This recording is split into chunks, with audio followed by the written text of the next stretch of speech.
Welcome दोस्तों, Roy classes के channel पे मैं आरपी सिंह आप सभी का स्वागत करता हूं। और जैसा कि हम सीडीपी का प्रैक्टिस सेट करते जा रहे थे, आज मैथ का भी शिक्षण वगैरह देखेंगे।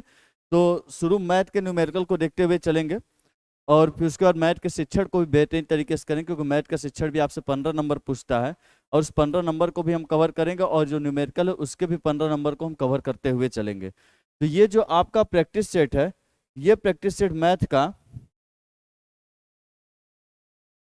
17 जनवरी 2023 का है। ये जो प्रैक्टिस सेट है इसे आप थंबनेल से तो जान ही गए होंगे कि प्रैक्टिस सेट 17 जनवरी 2023 का है।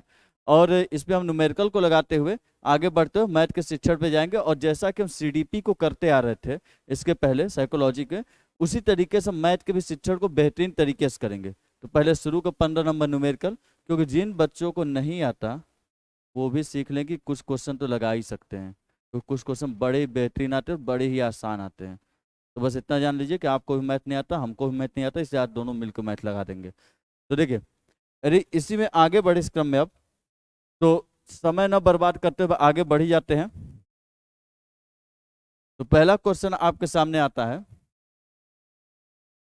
कि अंकों 0, 3 और 5 की पुनरावृत्ति किए बिना इन 3 अंकों के उपयोग से 3 अंकों की कितनी भिन्न भिन्न संख्याएं बनाई जा सकती हैं। 1, 2, 3, 4, 5, मतलब 0, 3, 5 की पुनरावृत्ति नहीं करना है, उसको दोहराना नहीं। पुनरावृत्ति का मतलब क्या हो जाता है? दोहराना। कि 0, 3, 5 को दोहराना नहीं है। और इसका प्रयोग करके सबसे बड़ी चीज कितने अंक की, 3 अंकों की आप कितनी संख्या बना सकते हैं, इसके बारे में पूछा है। तो देखिए, संख्या कितनी है? 0 है, 3 है, 5 है। कितनी है? 0, 3 और 5। और 0, 3, 5 से आपको संख्या बनानी है 3 अंकों की। तो देखिए, ये कैसे बनेगा? 3, 0, 5 और एक इधर से घुमा लीजिए, 3, 5, 0 और 5 के पास से घुमाइए। अब किधर से घुमा देते हैं? 5 के पास से घुमा लेते हैं। अरे 5 के पास से घुमाएंगे तो बनेगा 5, 0, 3। अब इधर से घुमा लेंगे तो 5, 3 और 0। अब कहानी अटकती है वहां पे जहां आप ये सोच लेते हैं कि 0 से घुमाएंगे तो पहले आ जाएगा आपका 0, 5 और 3, या और आएगा 0, 3, 5। लेकिन आपको पता होना चाहिए किसी संख्या के पहले 0 लगा रहता है तो उस 0 का कोई मतलब नहीं होता। और यहाँ पे जब 0 के कोई मायने नहीं रहेंगे तो संख्या कितने अंक की बन जाएगी? 2 अंकों की। तो और आपसे यहाँ पहले पूछा है कितने अंकों की चाहिए हमें? 3 अंकों की। तो ये जो आप कैलकुलेट कर लेते हैं और जिनके बता देते हैं कि 4 ये होंगे और 2 ये, 6, और लगते हैं ऑप्शन में घूमने की 6 तो है ही नहीं, कहाँ जाएंगे। तो ये कितने अंकों की बनती है? 2 अंकों की। तो 3 अंकों की कुल कितनी संख्या बनेगी? तो देखते रहिए, 3 अंकों कुल कितनी बनेंगी? 4 संख्या। तो पहले ऑप्शन में कौन सही है? 4। और इतना बच्चा टाइप का सवाल तो 4, 5 तो आ ही जाते हैं कि शिक्षण यदि 15 नंबर की है, 4, 5 नंबर इधर उठ जाए तो मैथ जिसको नहीं आता है, मैं उसकी बात कर रहा हूँ, जिसको नहीं भी आता है वो भी 20-25 नंबर चाहे तो कवर कर सकता है। बस थोड़ी सी मेहनत है, थोड़ा सा दिमाग लगाना है और तरीके से करेंगे तो सब हो जाएगा, क्योंकि इसमें हर बच्चों के टाइप के क्वेश्चन आते ही हैं। अगले क्वेश्चन की तरफ बढ़ते हैं। अगला क्वेश्चन है कि संख्या 1, 0, 4, 7, 6 में किस अंक का अधिकतम स्थानीय मान है? अब स्थानीय मान से क्वेश्चन पूछा, इससे ज्यादा आसान क्या हो सकता है? हर बच्चे को कुछ आए ना आए, मैथ में स्थानीय मान जरूर आता है। 7, 6, 1, 4, किसका स्थानीय मान सबसे ज्यादा होगा? तो सीधी सीधी बात है कि स्थानीय मान निकाली के देख लो। जब ऐसी बात है तो 1, 0, 4, 6 और 7, 7 को निकालेंगे, 7 गुणे 1 हो जाएगा, कितना आ जाएगा? 7 एकम 7। आपको मालूम है 6 का 60 हो जाएगा। 4 का कितना हो जाता है? 4 के बाद डबल 0, 400। 0 का कितना? 0 गुणे यदि आप 1000 का भी गुणा करेंगे तो कितना आएगा? 0 ही आएगा। और 1 में यदि आप गुणा करेंगे, सॉरी, 1 में यदि आप गुणा करेंगे तो आपका कितना आएगा? 400। तो इसमें सबसे बड़ा संख्या कौन है? क्या 7 सबसे बड़ा है? 7 सबसे बड़ा है, 400 या 0 या ये? तो सीधी बात है 1 का स्थानीय मान क्या रहा? सबसे बड़ा। और वैसे भी सीधी सी बात है, ये होता है इकाई, ये होता है दहाई 10, ये होता है सैकड़ा 100, ये होता है 1000, और ये क्या होता है? 10,000। तो सबसे किनारे वाला जो रहेगा उसका स्थानीय मान क्या रहेगा? सबसे ज्यादा। और इकाई का मतलब 1 होता है, सबसे किनारे इस साइड जो रहेगा उसका स्थानीय मान क्या होगा? सबसे कम। यदि मतलब यदि आप कॉन्सेप्ट को समझे हुए तब तो बिना छुए भी आप बता देंगे किसका स्थानीय मान ज्यादा होता है, किसका कम होता है। जिसका सही आंसर कौन सा हो जाएगा? 1। तो सबसे किनारे इकाई, दहाई, सैकड़ा, हजार, 10,000, मतलब एक में कितने गुणा होगा? 10,000 का। तो सबसे बड़ा स्थानीय मान किसका हो जाएगा? एक का हो जाएगा। अगले क्वेश्चन में बढ़ते हैं, बिना ज्यादा सोच विचार किए हुए अगले क्वेश्चन की तरफ बढ़ते हुए चलते हैं। बहुत ही शानदार क्वेश्चन है कि 20 लीटर दूध को किसी स्कूल के सभी विद्यार्थियों में समान रूप से वितरित किया गया। यदि प्रत्येक विद्यार्थी को 1/4 लीटर दूध प्राप्त हुआ तो उस स्कूल में विद्यार्थियों की संख्या थी, विद्यार्थियों की संख्या कितनी थी? 180, 82, 80, 100। 180, 82, 80, 100। एक बार विचार कीजिए और लगाने की कोशिश कीजिए इसको कि कैसे लगेगा और क्या होगा। देखिए कंफ्यूजन का होता है कि समझ में आता कि सब बटा में दे दिया, गुणा होगा कि भाग होगा। तो पहले सवाल को जिन बच्चों को नहीं समझ में आता उसकी बात करना, जिनको आता होगा तो अभी तक उनके मुजबानी उनके जबान पे आ गया होगा आंसर। पर जिन बच्चों को नहीं समझ में आता उनके लिए बता दूं कि सोचिए ऐसे कि स्कूल में कुल कितना दूध है? 20 लीटर। कितना दूध आया? 20 लीटर। 1/4 लीटर, 1/4 का मतलब होता है पाव भर दूध। कितना दूध है? पाव भर दूध। यदि एक बच्चे को पाव भर दूध दिया गया, अब कुल बांटने के लिए कितना है? 20 लीटर दूध बटा है। एक स्कूल में 20 लीटर दूध बटा है और एक लड़का को पाव भर दूध दिया गया है, तो कुल कितना लड़का रहे होंगे कि 20 लीटर दूध बट गया होगा? अब आपको दिमाग में आ गया होगा कि सर कितने लड़के रहे होंगे? 80। कितने लड़के रहे होंगे? 80। और इसको लगाते कैसे हैं? इसको ऐसे लगाते हैं, कुल दूध कितना है? 20 लीटर। अब बटा है कितना? 1/4 लीटर। तो 4, अब इसको भाग देंगे तो 4 घूम के कहाँ जाता है? ऊपर। तो कितना हो जाएगा? 20 × 4 बराबर कितना आएगा? 80 लीटर। बच्चों की संख्या कितनी हो जाएगी? 80। और नहीं तो आप सबसे आसान चीज ये है कि सीटेड क्वेश्चन को आराम से घुमा लिया करिए अपने तरीके से कि 1/4 का मतलब होता है पाव भर दूध। तो 20 लीटर दूध है, यदि 20 लीटर दूध बटा है किसी स्कूल में और एक लड़का यदि पाव भर दूध पी गया है तो कुल कई ठो लड़के रहे होंगे? तो जाहिर सी बात है कुल 80 ठो लड़के रहेंगे, क्योंकि 1 लीटर में पाव भर में कितने पियेंगे? 4 पियेंगे। यदि एक लड़का पाव भर पी रहा है तो 1 लीटर में कै लड़का पियेंगे? 4 लड़का पियेंगे। 2 लीटर में 8 लड़का, 3 लीटर में कितना पियेंगे? 12। और इसी तरह करते हुए आगे बढ़ेंगे तो 20 लीटर में कितना पियेंगे? 20 चौके 80 लड़का। तो कुल कितने लड़के हैं? 80 बच्चे हैं। इसी क्वेश्चन में अब आगे की ओर बढ़ते हैं, तो लगाने की कोशिश जरूर किया करिए। मानता हूं कि बहुत बच्चे जिनका मैथ बहुत वीक है, बहुत है दिक्कत और पेपर नजदीक है, तो मैं ये नहीं कह रहा हूं कि आप पूरा मेहनत मैथ पे लगा दीजिए ताकि आपका समय बर्बाद हो जाए, पर कोशिश जरूर करना चाहिए, क्योंकि इतने आसान क्वेश्चन आते हैं कि यदि आप कोशिश किए तो जाहिर सी बात है कि आपसे लग जाएगा। 1 और 50 के बीच कितने अभाज्य युग्म है? कितने, क्या पूछा है? अभाज्य युग्म। अभाज्य युग्म वो होते हैं जब दो अभाज्य संख्या जिनका अंतर क्या हो? जिनका अंतर 2 हो। अंतर का मतलब कि घटाने पर। ऐसे दो अभाज्य संख्या जिनको घटाने पे कितना आ जाए? 2 आ जाए, तो क्या कहलाते हैं? अभाज्य युग्म कहलाते हैं। मतलब आपको वो दो अभाज्य संख्या ढूंढना है जिनको घटाने पे 2 आ जाता है, तो उसे क्या बोलेंगे आप? उन दोनों संख्याओं को अभाज्य युग्म, मतलब वो ऐसे जोड़ा है जिनको आपस में घटाया जाए तो कितना प्राप्त होता है आपको? 2 प्राप्त होता है। और अभाज्य संख्या क्या होती है? बचपन से पढ़ते आ रहे हैं, वह संख्या होती है जो एक और खुद के सिवाय किसी और से नहीं कटती है। जैसे कि 2 किससे कटेगा? 2 या तो 2 से कटेगा या तो 1 से कटेगा, और किसी तीसरे से कटने वाला नहीं है। तो ये क्या है? अभाज्य संख्या। अब जैसे लिए आप 3 भी या तो 3 खुद से कटेगा या तो किसी तीसरे से कटेगा, तो ये भी कैसी? अभाज्य संख्या। आगे बढ़ेंगे 4, देखिए 4 कट जाएगा, 2 दूनी के 4 कट जाता है। लेकिन 5 किसी दूसरी संख्या से नहीं कटता है। 6 भी कटेगा। आगे आइए 7 भी देखिए नहीं कटेगा। 8 कट जाएगा, 9 कट जाता है, 3 3 के 9, 10 कट जाता है, 11 आपका नहीं कटेगा, 12 कट जाएगा, 13 आपका नहीं कटेगा, 14 कटेगा, 15 कटेगा, 16 कटेगा, लेकिन 17 आपका नहीं कटता है, 18 कटेगा, 19 कटेगा कि नहीं कटेगा? 19 नहीं कटेगा। आगे बढ़ेंगे आप, 20 भी कटेगा, 21 भी कटेगा, 22 भी कटेगा, 23 आपका नहीं कटेगा। तो इस तरीके से आपको पूरा 1 से लेकर 50 के बीच क्या ढूंढने?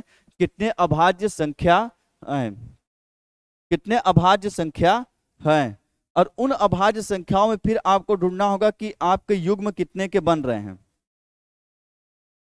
तो देखिए युग्म कैसे निकालते, जैसे देखिए 3 और 2 5 5 है, इनको घटाएंगे तो 1 आएगा, मतलब इनका युग्म नहीं बन रहा, लेकिन 3 और 5 को आपस में घटाया जाए तो कितना प्राप्त होगा, 2 प्राप्त होगा। तो मतलब 3 5 क्या है, एक युग्म है। 3 5 क्या बना रहे हैं, एक युग्म बना रहे हैं, क्या बना रहे हैं, एक जोड़ा। तो देखिए एक जोड़ा आपका कितना बना, 3 और 5 का। अब देखिए 5 और 7 को घटाएंगे तो कितना प्राप्त होगा, 2 प्राप्त होगा, 7 में से 5 जाएगा 2, तो 5 और 7 भी क्या आपके बना लेंगे, एक जोड़ा बना लेंगे। 11 में से 7 जाएगा तो 2 आएगा, नहीं आएगा, लेकिन 13 में से 11 जाएगा तो क्या आएगा, 2 आएगा। तो 13 में से 11 यदि जाएगा तो कितना आएगा, 2 आएगा। तो 11 और 13 भी क्या बना लेंगे, अपना जोड़ा। अब 17 में से 13 जाएगा तो 2 नहीं आएगा, लेकिन 19 में से 17 जाएगा तो 2 आ जाएगा। तो 17 और 19 भी क्या बनाएंगे, अपना जोड़ा बना लेंगे। इसी तरह आपको चेक करते हुए आगे बढ़ना है कि घटाने पे कितने कितने के जोड़े बनते हैं। तो इसी तरह आपका एक आएगी संख्या 29 और एक कितनी आ जाएगी, 31। कितनी आ जाएगी, एक 29 आ जाएगी, एक 31। 31 में से 29 घटाएंगे तो कितना आएगा, 2 आएगा। और एक लास्ट जाते जाते आपको संख्या प्राप्त होगी जब इस तरीके से लिखेंगे, एक 41 हो जाएगा और एक कितना, 43। 43 भी आपका किसी संख्या से नहीं कटता। तो कुल कितने अभाज्य युग्म बन रहे हैं, 1 2 3 4 5 6। तो घर जाइएगा पहले अभाज्य संख्या लिखिएगा और घटा घटा के देखिएगा कि जोड़ा बन रहे हैं कि नहीं बन रहे। बिल्कुल आसान चीज होता है, बस आपको समझने की देरी, क्या होता है, कैसे होता है, किस तरीके से होता है। अगले क्वेश्चन की तरफ बढ़ते हैं। तो देखिए अगला क्वेश्चन है, एक उचित भिन्न और एक विषम भिन्न का गुणनफल कितना होगा। तो पहली बात तो मालूम होना चाहिए कि उचित भिन्न क्या होता है, विषम भिन्न क्या होता है। तो देखिए भिन्न का मतलब ही होता है बांटना या बंटवारा करना। तो जैसे आपने लिखा 3/5, 3/5 का मतलब होता है किसी वस्तु का 5 टुकड़ा कीजिए। जैसे आपको हम एक सेब दे दिए, अब बोलेंगे सेब का 3/5 हिस्सा रामू को दे दो। तो इसका मतलब है कि सेब के आप टुकड़े कितने करेंगे, 5, और रामू को देंगे कितने, 3। सेब के टुकड़े कितने करेंगे, 5, और रामू को उसमें से कितने टुकड़े देंगे, 3 टुकड़े देंगे। तो ये क्या है, ये क्या है, उचित है। पर यदि हम लिख दे 6/3, अब बोले कि रामू को 6/3 भाग दो, तो सेब के कितने टुकड़े करेंगे, 3 टुकड़े, और रामू को देंगे कितने, 6 टुकड़े। ऐसा कभी हो सकता है कि सेब के 3 टुकड़े कर दीजिए और रामू को 6 टुकड़े दे दीजिए, ऐसा हो ही नहीं पाएगा। और ऐसा नहीं हो पाता तो ऐसे भिन्न को क्या बोल देते हैं, विषम भिन्न। ये उल्टा हो जाता है, विषम भिन्न मतलब कि जिस भिन्न में अंश बड़ा होता है और हर छोटा होता है उसे विषम भिन्न, और जिस भिन्न में अंश छोटा होता है और हर बड़ा होता है उसे क्या बोलते हैं, उचित भिन्न। अब क्वेश्चन क्या पूछा है कि एक उचित भिन्न लीजिए, एक विषम भिन्न। चलिए हम इसी को मान लिए कि एक उचित भिन्न है और एक विषम भिन्न है। इन दोनों का गुणनफल, तो इन दोनों का गुणा कर दीजिए, 3/5 गुणे 6/3।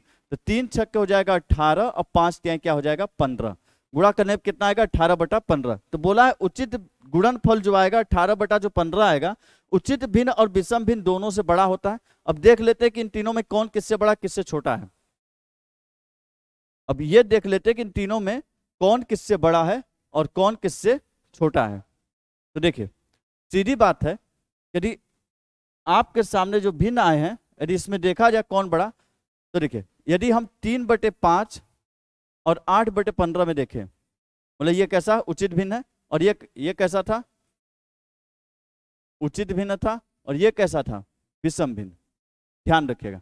अब इन दोनों का गुणनफल ये है, अब दोनों को कंपेयर किया, 15 तिया 45, 15 का जब गुणा करेंगे 3 में, यहां कितना आएगा, 45। अब 8 पंजे कितना, 40। तो दोनों में बड़ा कौन सा है, ये। मतलब ये क्या है, उचित भिन्न क्या है, बड़ा होगा गुणनफल से। अब 6/3 और 18/15 में क्या कर लेते हैं, गुणा। सॉरी वहां 18 रहेगा, मैंने 8 लिख दिया। हाँ देखिए 15 तिया कितना होगा, 45 होगा, और 18 पचे कितना होता है आपका, 90। एक तरफ 45, एक तरफ कितना आएगा, 90 आएगा। तो बड़ा कौन सा होगा, 18/15। तो 18/15 क्या है, बड़ा है। अब अगला देखिए 6/3 और 18/15 में क्या करेंगे, ये देखेंगे कौन बड़ा कौन छोटा। फिर करिए 15 छका कितना होता है, 15 छका 90, और 18 तिया कितना होता है, पहाड़ा भी याद किए कि भूल गए हैं, 18 यहाँ कितना होता है, 3 8 24 का 4, हाथ से लगा 2, 3 कम 3 4 5, और दोनों में बड़ा कौन, एक तरफ 54 एक तरफ 90, कौन बड़ा है, आपका 90 बड़ा है। तो देखिए यहां से देखने को क्या मिला, यहां से देखने को हमें यह मिला कि जो उचित भिन्न है वो गुणनफल से छोटा होगा, और जो विषम भिन्न है वो गुणनफल से क्या होगा, बड़ा। तो यहां देखिए कहीं ऐसा लिखा है कि उचित भिन्न है वो छोटा होगा और विषम भिन्न क्या होगा, बड़ा होगा। तो ऑप्शन नंबर कौन सा सही हो जाएगा, 4। गणित में जैसा लिखा वैसा चलो और कंपेयर कर दो, आपके क्वेश्चन सॉल्व हो जाएंगे। यहां देखने को मिला ना कि जो उचित भिन्न है 3/5 वो गुणनफल से छोटा है, उचित भिन्न क्या है, छोटा है, अब विषम भिन्न क्या है, बड़ा है। तो बस ऑप्शन में खोज लीजिए, उचित भिन्न छोटा, विषम भिन्न क्या है, बड़ा है।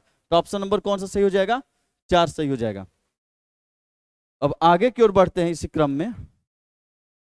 अब ये तो एकदम आसान क्वेश्चन जो मैं बात करता हूं कि नहीं, एकदम भोला भाला सा क्वेश्चन भी आते हैं जिसको कोई भी कर सकता है और उसे छोड़ना नहीं चाहिए। तो देखिए 4 अंकों की अधिकतम और न्यूनतम संख्याओं का योगफल कितना होगा। तो 4 अंकों की सबसे बड़ी संख्या ये तो सबको पता है, 4 बार क्या लिख दीजिए, 9 लिख दीजिए। और 4 अंकों की सबसे छोटी संख्या सबको पता है, 4 बार क्या लिख दीजिए, 1 लिख दीजिए। सबसे छोटी पूछता है 4 अंकों के 5 अंकों की तो लगातार 1 लिखा जाता है, और बड़ी पूछता है तो 9 लिखा जाता है। तो देखिए 4 अंकों की सबसे बड़ी संख्या 4 बार 9, और 4 अंकों की सबसे छोटी संख्या 4 बार 1। अब पूछा दोनों का योगफल बताओ, तो दोनों क्या करना, जोड़ना है। 9 1 10 का 0, हासिल लगा 1, 9 1 10 1 11 का 1, हासिल लगा 1, 9 1 10 11 का 1, हासिल लगा 1, 9 1 10 11। तो देखिए ऑप्शन में कहीं दिख रहा है 4 बार 1 और 1 0, तो ऑप्शन नंबर कौन सा सही हो जाएगा, तीसरा सही हो जाएगा। आगे की ओर बढ़ते, तो इस तरीके के क्वेश्चन आते हैं, इसलिए मैथ कभी छोड़ा मत करिए, एक बार आप जरूर पढ़िए और आपके क्वेश्चन बनेंगे। अब देखिए ये क्वेश्चन, एक बिंदु से होकर खींची जाने वाली रेखा की संख्या, हमने माना कि बीच में एक बिंदु है। अब बताइए इस बिंदु से कितनी रेखाएं खींची जा सकती हैं, 1 2 3 4 5 6 7 8 9 10 11 12। आप कहेंगे सर गिनना छोड़िए, बहुत खींच सकते हैं, अनंत खींच सकते हैं। तो वही है कि अपरिमित रूप से अनेक खींची जा सकती हैं। एक बिंदु से कितनी रेखाएं खींची जा सकती है, अपरिमित रूप से अनेक रेखाएं खींची जा सकती हैं। अगले क्वेश्चन की तरफ बढ़ते हैं। एक घन का प्रत्येक फलक किस आकार का होता है। तो देखिए एक होता है घन और एक होता है घनाभ। घन वो होता है जिसकी सभी भुजाएं क्या होती हैं, बराबर, और घनाभ की सभी भुजाएं बराबर नहीं होती, नहीं होती। देखिए घनाभ होगा आपका, जैसे बक्सा देखें घर पे, वो क्या बन जाते हैं आपके घनाभ। और घन क्या होता है, जिसकी सभी रेखाएं क्या होंगी, भुजाएं बराबर होंगी। ये क्या होता है घनाभ, घन जिसकी सभी भुजाएं बराबर होती है, बिल्कुल चौकोर सा। और घनाभ कैसा होता है, आयताकार होता है, उसकी सभी भुजाएं बराबर नहीं होती। तो यहां आपसे घन के बारे में पूछा है, तो घनाभ की लीला भी छोड़िए। तो देखिए घन के बारे में यदि आपसे पूछा है, तो देखिए पूछा घन का प्रत्येक फलक, फलक का मतलब पृष्ठ, पृष्ठ मतलब कि जैसे एक मान लीजिए आप चौकोर कमरे के अंदर हैं, और जब चौकोर कमरे के अंदर है तो उसमें आसपास का जो दीवार होता है उसे पृष्ठ या फलक बोलते हैं। तो देखिए जो आसपास का दीवार होता है उसे पृष्ठ या फलक बोलते हैं। तो पूछा घनाभ की जब सभी रेखाएं बराबर हैं, तो मान लीजिए हम इस साइड वाला दीवार लेंगे तो ये भी कैसा आएगा, चौकोर आएगा। इस साइड का दीवार लेंगे ये भी कैसा आएगा, चौकोर। मतलब सभी भुजाएं क्या होंगी, बराबर, और जिसकी सभी भुजाएं बराबर होती है उसे क्या बोलते हैं, वर्ग कहते हैं। तो किसी एक घन के प्रत्येक फलक किस,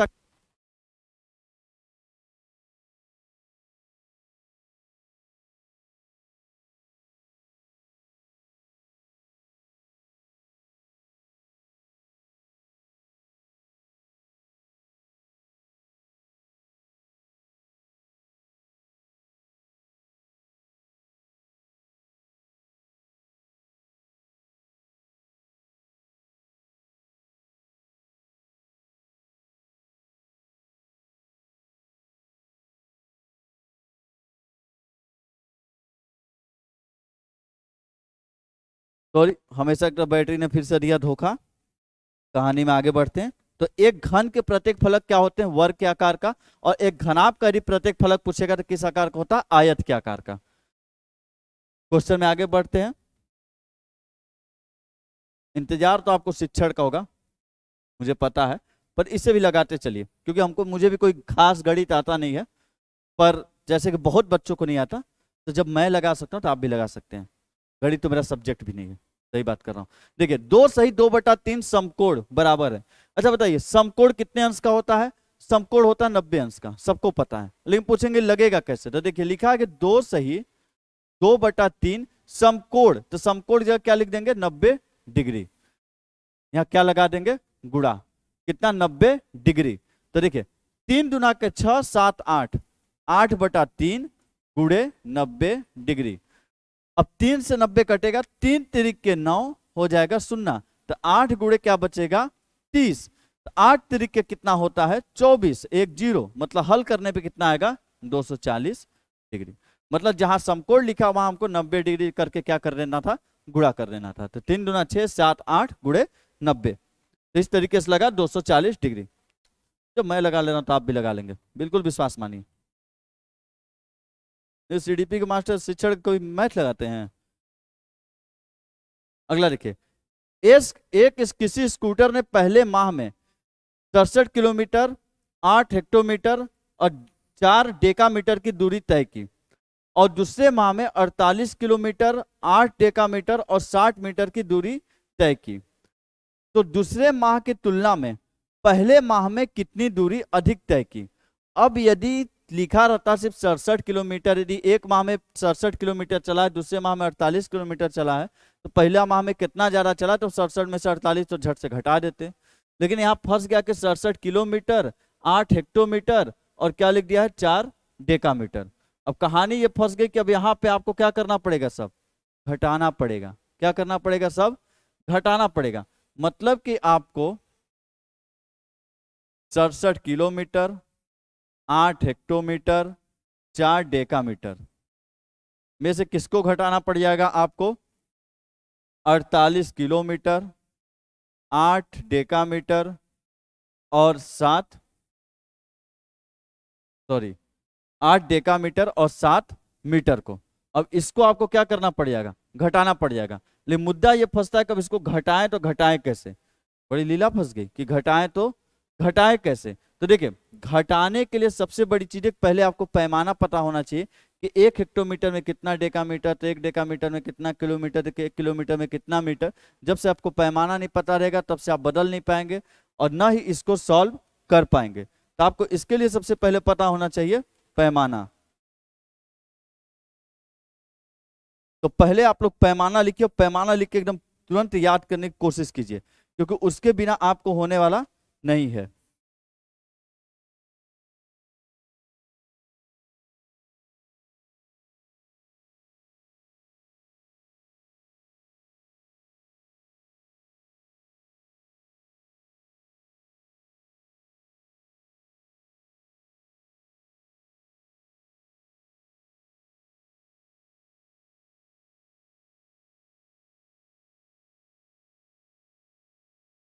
तो चलिए थोड़ा सा इशू आ गया था। तो देखिए 1 हेक्टोमीटर बराबर होता है 10 डेकामीटर और 1 डेकामीटर बराबर होता है 10 मीटर के। 1 हेक्टोमीटर बराबर होता है 10 डेकामीटर और 1 डेकामीटर बराबर होता है 10 मीटर के। अब इसको बदलना क्या करिए शुरू। तो देखिए जैसे यहां है 8 हेक्टोमीटर, दोनों को अलग अलग मैं बदल के दिखा देता हूं आपको। दोनों क्या करिए बदलना शुरू, जैसे क्या पहले 67 किलोमीटर, 8 हेक्टोमीटर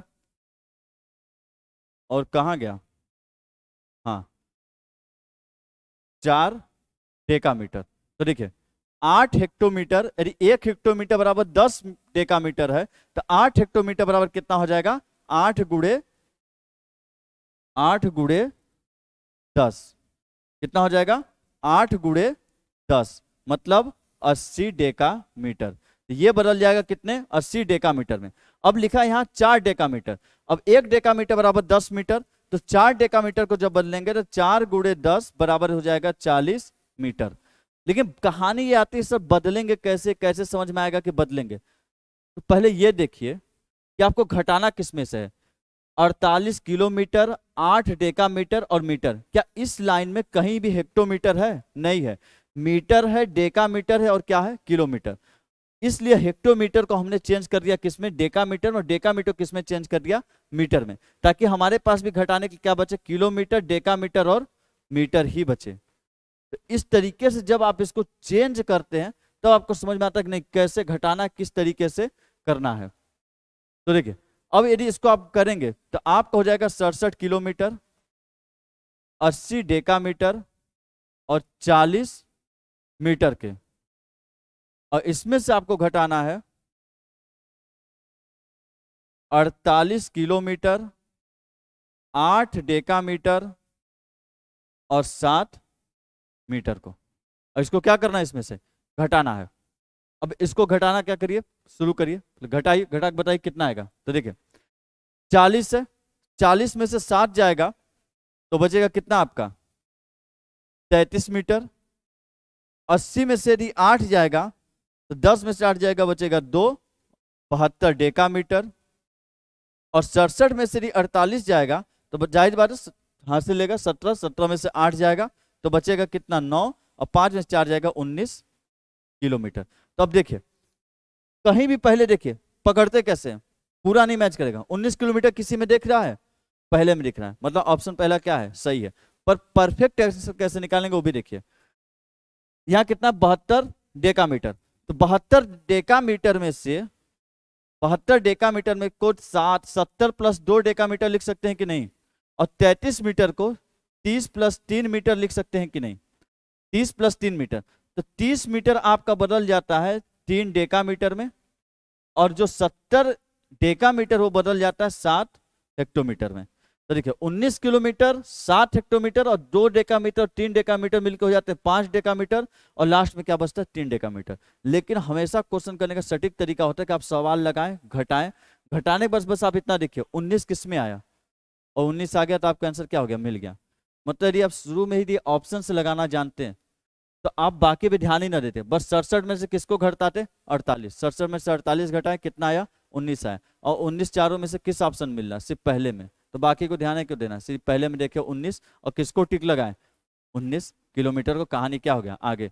न पैमाना इधर को उधर करना है, ना उधर के इधर पैमाना लगाना है, कुछ नहीं लगाना है। वो यही तो देखना चाहता है कि आप कितना तेज हैं, कितना तेज सोच सकते हैं।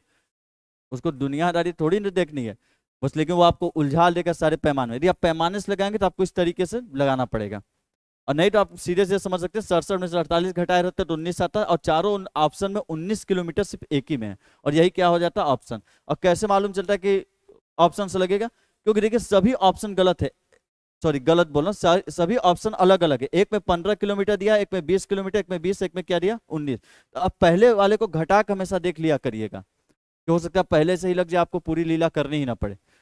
अगले क्वेश्चन की तरफ बढ़ते हैं।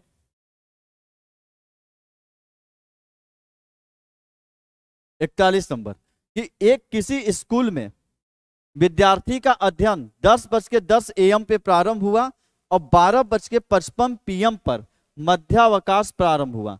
मध्यावकाश तक अध्ययन समय कितना था? मतलब कि आपको 10 बजे 10 से 10 पे पढ़ाई शुरू हुआ और 12:55 पे उसका लंच टाइम शुरू हो गया, मध्यावकाश इंटरवल शुरू हो गया। तो बताइए 10:10 से लेके 12:55 के बीच कुल कितना टाइम उसने पढ़ाई किया है। अब आपको यही क्या करना है? कैलकुलेट करना है। या तो आप नॉर्मल तरीका जो लगाते वैसे कैलकुलेट कीजिए, या आपको पता होना चाहिए कैसे इसको करना है। तो देखिए जाहिर सी बात है कि ये किसमें है? AM में, और ये किसमें है? PM में। तो एक रेलवे वाली टाइमिंग होती है जिसमें कि सारा चीज चलता है 1 से 24 घंटे में, जिसमें 1 2 3 4 5 6 7 8 9 10 11 12 बजता, 12 बार फिर 13 14 15 16 17 18 19 20 21 22 23 24 बजता है रात का। तो आपको उसके अनुसार चेंज कर लीजिए। 10:10 AM मतलब सुबह का टाइम है, तो 10:10 AM को भी रेलवे में क्या बोलते हैं? 10:10 ही बोलते हैं। 12:55 PM है, कितना है? 12:55 PM। तो 12:55 PM को रेलवे के टाइम में क्या बोलेंगे? तो बताइएगा, 12:55 PM हो गया है, तो 12:55 PM को रेलवे के टाइम में क्या बोलेंगे? तो 12:55 PM को रेलवे के टाइम में क्या बोलेंगे? यही तो आपकी कहानी है। 12:55 PM को रेलवे के टाइम में क्या बोलेंगे? यदि उसको पकड़ लिए तो आपकी कहानी पूरी तरीके से लग जाएगी।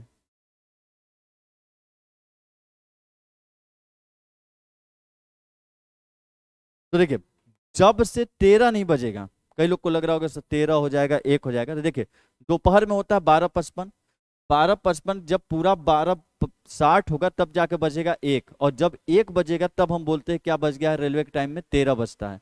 लेकिन अभी 12:55 हुआ इसलिए 13 नहीं होगा, तो 12:55 भी क्या रह जाएगा, 12:55 ही, 12:55 भी क्या रह जाएगा, 12:55 ही रह जाएगा, और आपको सीधे इसी को क्या कर देना है, घटा देना है।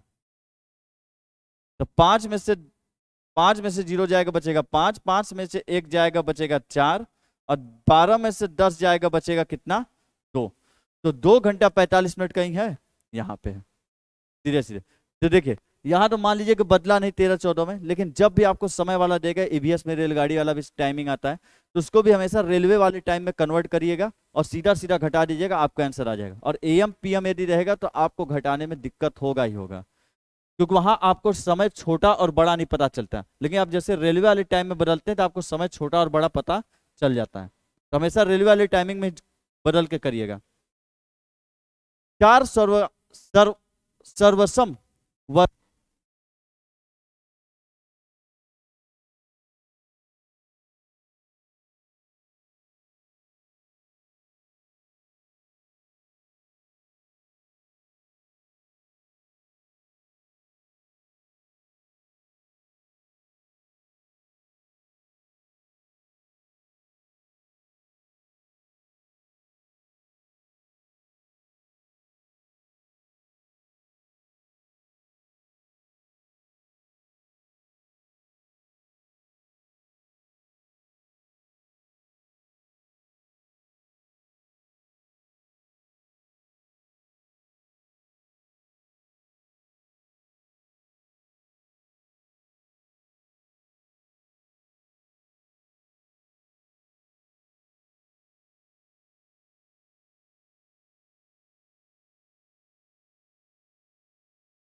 सॉरी, आज बराबर आवाज कट रहा उस दिन की तरह, बैटरी चार्ज वगैरह नहीं है इसलिए।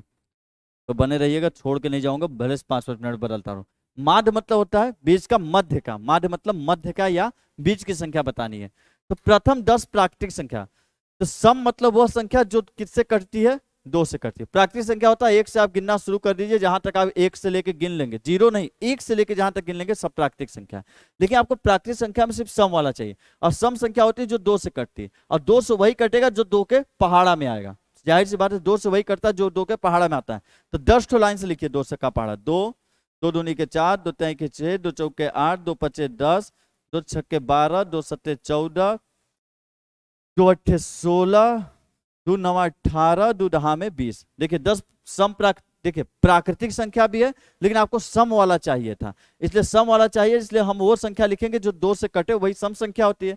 और 2 से वही संख्या कटेगी जो 2 के पहाड़ा में आएगी, इसलिए हमने सीधे 2 का पहाड़ा लिख दिया। और देखिए 10 है ना, माध्य पूछा मतलब मध्य का, बीच का। तो बताइए इसमें बीच का कौन सा होगा?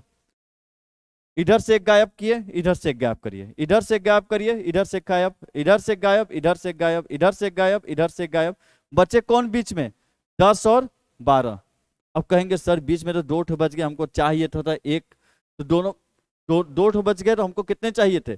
1 चाहिए थे। तो जब देखिए जब 2 बच जाए, जब 1 अकेला बचता बीच में तब तो वही आंसर होता है, लेकिन जब 2 बच जाए तो सीधे करिए 10 और 12 को जोड़िए, अब भाग कितने से दे दीजिए? 2 से। तो 10 12 कितने हो जाएंगे? 22, और कितने से भाग देंगे? 2 से, क्या आ जाएगा? 11। अब वैसे भी यदि आप थोड़ा सोचे होते तो 10 और 12 के बीच कौन सी संख्या आती है? 10 और 12 के बीच कौन सी संख्या आती है? 11। 10 12 बीच में है मैं मान रहा हूं, लेकिन 10 और 12 के बीच अब पता करिए कौन सी संख्या आती है, तो कौन सी आती है? 11 आती है। तो 11 आपका क्या हो जाता है? जवाब। नहीं तो फिर जोड़िए, जो कि 2 से भाग दीजिए तब 11 आएगा, मतलब बीच का तो ढूंढना ही था। चाहे 10 12 के बीच ऐसे ही आप कॉमन सेंस लगाते तो क्या आती है? 11 आती है। तो ये होता है क्या? माध्य। तो माध्य आप सीधे सीधे ऐसे ही निकाल लिया करिए। अगले क्वेश्चन की तरफ बढ़ते हैं। अगला क्वेश्चन है, हो सकता है पिछले क्वेश्चन में आपका आवाज कट गया हो टैली चिन्ह वाले में। तो टैली चिन्ह वाले का निरूपण ऐसे होता है, एक बार फिर से बता देता हूं कि 1 2 3 4 5वां लाइन ऐसे खींचा जाता है, फिर 6 7 8, ये ऐसे आप 8 दर्शाते हैं। हम मान लीजिए 10 दर्शाना होगा तो 9, और फिर 10वां लाइन ऐसे, तो आपको क्या दर्शाना है? 9। तो 1 2 3 4 5वां लाइन ऐसे, फिर 6 7 8 9। तो देख लीजिए ये किस में आता है? ये आएगा इसमें, 2 में। अब बढ़ते हैं शिक्षक तब, जिसका रहता है इंतजार कि कुछ तो गणित में मिले। तो देखिए अब बुद्धि खोल लेना, अब जरूरत है सोचने की, विचार करने की, दुनियादारी की, सब कुछ चीजों की। मैं देख रहा था बैटरी कहीं चला नहीं गया। तो देखिए, तो कक्षा 5 का एक छात्र हरमन एक वर्ग के गुण समझ पाता है, किंतु वर्गों और आयतों एवं समांतर चतुर्भुज के संबंधों की व्याख्या नहीं कर पा रहा है। तो वैन हिले के ज्यामिति चिंतन के सिद्धांत के अनुसार हरमन चिंतन के किस स्तर पे है? तो वैन हिले का जो स्तर आता है, पहला आता है दृश्यीकरण। कौन सा आता है? पहला आता है कौन सा? दृश्यीकरण आता है। और फिर दूसरा कौन सा आता है? विश्लेषण। तीसरा कौन सा आता है? संबंध। फिर चौथा आपका आ जाता, तीसरा कौन सा आ जाता है? संबंध। फिर आपका निगमन आ जाता है, निगमन के बाद स्वयं सिद्ध। लेकिन अभी कहानी देखिए, यहां समझिए, उसने बोला है कि समांतर चतुर्भुज के संबंधों की व्याख्या नहीं कर पा रहा है, मतलब संबंध वाले लेवल पे नहीं पहुंच पा रहा है। और जो यही वाले लेवल पे नहीं पहुंचा, कभी आगे जाएगा? नहीं जाएगा। मतलब किस लेवल पे? विश्लेषण पे। किस लेवल पे है? विश्लेषण पे। जो संबंध वाले लेवल पे नहीं पहुंच पा रहा है, वो तो अगले लेवल पे तो जाएगा नहीं, मतलब कहाँ है? पीछे ही है। तो पीछे किस पे होगा? विश्लेषण पे। तो कौन सा ऑप्शन सही होगा? चौथा वाला, विश्लेषण। अगले क्वेश्चन की तरफ बढ़ते हैं, 43 नंबर। बहुत ही शानदार क्वेश्चन। निम्नलिखित में से किनका गणित सत्यों को स्थापित करने के लिए अधिकतर उपयोग होता है? प्रयोग का, सत्यापन का, तार्किक विवेचन का, या अभिगृहितों का? यदि आपने कॉमन सेंस लगाया तो विश्वास मानिए आपको आंसर तुरंत पता रहेगा, फट से। तो देखिए गणित में प्रयोग होते नहीं हैं, विज्ञान में प्रयोग होते हैं, तो गणित में प्रयोग होते ही नहीं, तो ए ऑप्शन जिसमें जिसमें वो क्या हो जाएगा, गलत। सत्यापन का, गणित में कोई चीज सत्यापित नहीं की जाती है, आप कहीं नहीं पढ़ेंगे कि बच्चों के अंदर सत्यापन कौशल का विकास करना है ऐसे, और मैंने हमेशा सीडीपीआरई वगैरह पढ़ेंगे तो मैं बोला हमेशा कौशल ध्यान दीजिए, लेकिन तार्किक चिंतन करना, तार्किक चिंतन करना, ये सारी शब्द आप पढ़े हुए हैं, आप ऐसे पकड़ सकते हैं। तार्किक विवेचन होता है, गणित में तर्क लगाना होता है, गणितीय तर्कड़ा का विकास करना होता है, तार्किक चिंतन का विकास करना होता है, मतलब सी वाला क्या है, सही। अभिगृहितों का, जब यदि आपने वैन हीले को पढ़े होंगे तो वहां आता सबसे लास्ट स्टेज जिसको बोलते हैं अभिगृहित या स्वयं सिद्ध की स्थिति, या जिसमें बोलते हैं बच्चे के अंदर दृढ़ता आ जाता है, वैन हीले का सबसे लास्ट स्टेज आता है जिसे बोलते हैं दृढ़ता, अभिगृहिती या स्वयं सिद्ध, तो वही अभिगृहिती है। तो ऑप्शन कौन सा सही होगा, सी और डी, ऑप्शन कौन सही होगा, सी और डी। और यदि आप ऐसे भी देखते तो देखिए गणित में प्रयोग तो किया नहीं जाता है, तो बचा क्या, बी सी डी, तो ए वाले तो सारे कट जाएंगे। अब क्या केवल बी आपको लगता है सही है, सी तार्किक विवेचन तो सही होगा ना। अब बताइए इन दोनों में सी किस में है, इसमें है। मान लीजिए आप सत्यापन में कंफ्यूज अभिगृहित करो, लेकिन तार्किक विवेचन तो आपको पता गया तो कंफर्म सही है, कौशल है भाई एक तरह का गणितीय तर्कड़ा का विकास करना, तो सी तो कंफर्म सही है। तो दो में किसमें सी है, इसी में तो सी है, तो कौन सा ऑप्शन सही होगा, ये वाला। इस तरीके से आप क्वेश्चन को लगाएंगे तभी हो पाएगा। अगले क्वेश्चन की तरफ बढ़ते हैं। 48 नंबर, निम्नलिखित में से कौन सा गणित का अधिगम करते हुए सौंदर्य परक मूल्यों के विकास के लिए सहायक है। विद्यार्थियों, और ऊपर कर लेता हूं इसे, हाँ, विद्यार्थियों को अधिक प्रश्नों को हल करने के अवसर प्रदान करना, विभिन्न कलाओं, वस्तु कलाओं, कला और रंगोलियों के में गणित के उपयोग का अन्वेषण करना, विद्यार्थियों को उनके आसपास की गणितीय स्थितियों की जांच करने और अपने स्वयं के प्रश्न बनाने के अवसर प्रदान करना। तो तीनों में से कौन सा सहायक होगा गणित के अधिगम के लिए सौंदर्य परक मूल्य, अच्छे मूल्यों को गणित का अच्छी तरीके से विकास करने के लिए तीनों में कौन सही है। तो पहली बात तो कोई ऐसा ऑप्शन नहीं जिसमें तीनों हो। अब आपको लगे सर यहाँ तो बड़ा कंफ्यूज है, कंफ्यूज नहीं, आपको जो सही लग रहा पहले वो बताइए। चलिए आप कि विद्यार्थियों को अधिक प्रश्न हल करने का अवसर प्रदान करा, बहुत बच्चे बोलेंगे अवसर दिया इसलिए सही है, लेकिन अवसर क्या बोला, अधिक प्रश्न। यदि आप ही बताइए यदि आप बच्चे होते और आपको खूब ढेर सारे प्रश्न दिए जाते हल करने का, आपको अच्छा लगता, नहीं लगता। कि ढेर सारे हल दे दे रहे, प्रश्न करने को दे दे रहे, अभ्यास करने को दे रहे, ढेर सारा क्वेश्चन भर दे रहे हैं उसको, तो वो कभी भी अच्छा नहीं लगता है। तो ये क्या है, गलत है। तो ए ऑप्शन जिसमें क्या हो, क्या है, गलत है। बच्चे 3 4, तो देखिए बी तो दोनों, मतलब बी तो सही हो। ऐसे भी लिखा है विभिन्न कलाओं, वस्तु कलाओं, रंगोलियों में गणित का उपयोग, मतलब गतिविधि आधारित गणित चल रही है, गणित का अलग अलग जगह प्रयोग करके पढ़ाया जा रहा है, तो क्या है, सही है। विद्यार्थियों को उनके आसपास की गणितीय स्थितियों की जांच करने और स्वयं से प्रश्न बनाने का अवसर देना, यह क्या होता है, सही होता है। जब आप गणित का शिक्षण पढ़ते तो वहां आता है कि बच्चों को स्वयं से प्रश्न बनाने क्या देना होता है, अवसर देना। तो बी और सी सही है, मतलब ऑप्शन नंबर 3 क्या है, सही है। ऑप्शन नंबर 3 क्या है, सही है। कभी भी अधिक प्रश्न हल करने को नहीं दिया जाता बच्चे को, इसलिए अभ्यास करना भी गलत है, ड्रिल करवाना भी गलत होता है, अधिक प्रश्नों को हल करने के लिए बोलना भी क्या होता है, गलत होता है। अगले क्वेश्चन की तरफ बढ़ते हैं। 49 नंबर, व्यक्तियों का उनके स्वयं के पिछले प्रदर्शन या स्कोर के सापेक्ष उनके प्रदर्शन या अंकों की तुलना की जाती है, तो उसे बोलते हैं बेंचमार्क आकलन, इप्सेटिव आकलन, मानदंड संदर्भित आकलन या सामान्य संदर्भित आकलन। अब कहेंगे सर ये तो कौन कौन सा आकलन आ गया, जिंदगी में पहली बार सुनने को पड़ा, नहीं रचनात्मक और योगात्मक में हम लोग थे। जाहिर सी बात है ये इस बार नया आकलन आया हुआ है। तो देखिए बेंचमार्क आकलन वह आकलन होता है जिसमें कि आप एक बेंचमार्क सेट करते हैं, यदि इतने नंबर से जो ज्यादा है उसको योग्य माना जाएगा, इतने से जो कम है उसे एवरेज माना जाएगा, और इतने से जो कम होता है उसे सबसे लो माना जाएगा। जहां आप फिक्स वैल्यू सेट कर देते हैं तो उसे बोलते हैं बेंचमार्क सेट करना। तो जहां आप एक निश्चित पैमाना सेट करते हैं, पैमाना सेट कर देते हैं कि इसके ऊपर वाले ज्यादा योग्य, इससे कम वाले एवरेज, इससे कम वाले मंदबुद्धि माने जाएंगे, तो क्या होता है बेंचमार्क आकलन। इप्सेटिव आकलन वो होता है जिसमें कि, समझिएगा, इप्सेटिव आकलन वो होता है जिसमें एक व्यक्ति खुद का आकलन करता है। जैसे मैंने पहला प्रैक्टिस सेट मारा तो उसमें सीडीपी में मेरा 30 में से 12 क्वेश्चन सही हुआ। दूसरा प्रैक्टिस सेट अर्पित सर ने मरवाया, उसमें मैं लगा रहा था, उसमें 30 में से 20 क्वेश्चन सही हुआ। तीसरा प्रैक्टिस सेट लगाया था 30 में से 21। तो ये जो आपका खुद का सीडीपी का रोज का नंबर है, और जब आप इसे चेक करते तो आपको पता चलता वाह भाई मेरा ग्राफ बराबर बढ़ते जा रहा है, ये तो बहुत अच्छा पढ़ा रहे हैं, तो चैनल सब्सक्राइब और लाइक करने लायक है, तो मेरा नंबर क्या है बढ़ते जा रहा है। तो जब आप खुद का आकलन करते हैं इस तरीके से कि पिछला आपका क्या प्रदर्शन था, उसके बाद का प्रदर्शन था, तो आज आपने जो प्रदर्शन किया वो प्रदर्शन कैसा था, तो उसे बोला जाता है इप्सेटिव आकलन। तो इसे लिख लीजिएगा, इप्सेटिव आकलन वो होता है जिसमें व्यक्ति अपने प्रदर्शन को चेक करता है कि कल कैसा प्रदर्शन था, आज कैसा प्रदर्शन है, जब दोनों के बीच तुलना करता है उसे बोलते हैं इप्सेटिव आकलन।